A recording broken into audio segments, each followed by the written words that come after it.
Hi అండి. Oats దోశలు, oats బియ్యం అవసరం లేకుండా ఇలా ఓట్స్తో మినపప్పుతో దోశలు వేసుకోవచ్చు. మనకి చూసారు అంత గుల్లగా చాలా బాగా వస్తాయి ఈ దోశలు. ప్రిపేర్ చేయడం ఎలాగో చూసేద్దాం రండి. 1 కప్పు మినపగుళ్ళు తీసేసుకోవాలి. కొంచెం వాటర్ వేసుకొని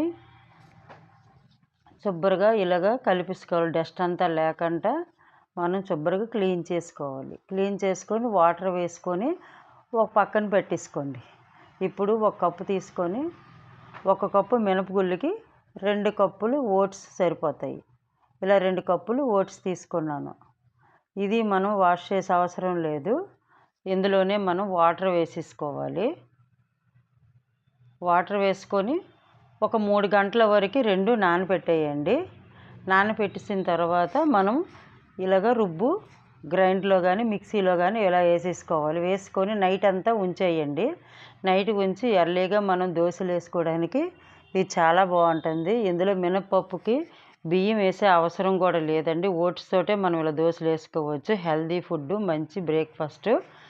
ఇప్పుడు మనం దోశలు నేను నాన్ స్టిక్ పెనంలో ఇలా వేసేసుకున్నాను. నాకు కొంచెం లావుగా ఉంటే నాకు ఇష్టం. మీకు మామూలుగా పల్చగా కూడా దోశలు వేసుకోవచ్చు. మీకు పల్చగా కూడా వస్తాయి. ఇలా దోశలన్నీ కూడా మనం ఇలా ప్రిపేర్ చేసుకోవచ్చు. చూసారా ఎలాగ అయిపోయింది. చాలా చాలా బాగుంటాయండి దోశలు.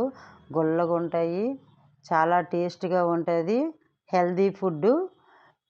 షుగర్ లెస్ వాళ్ళకి కూడా ఇది, షుగర్ తిన్న వాళ్ళకి కూడా ఈ దోశలు ఇలా వేసుకుంటే చాలు. ఇందులో బియ్యం వేసే అవసరం లేదు కాబట్టి ఇది చూసి ట్రై చేయండి.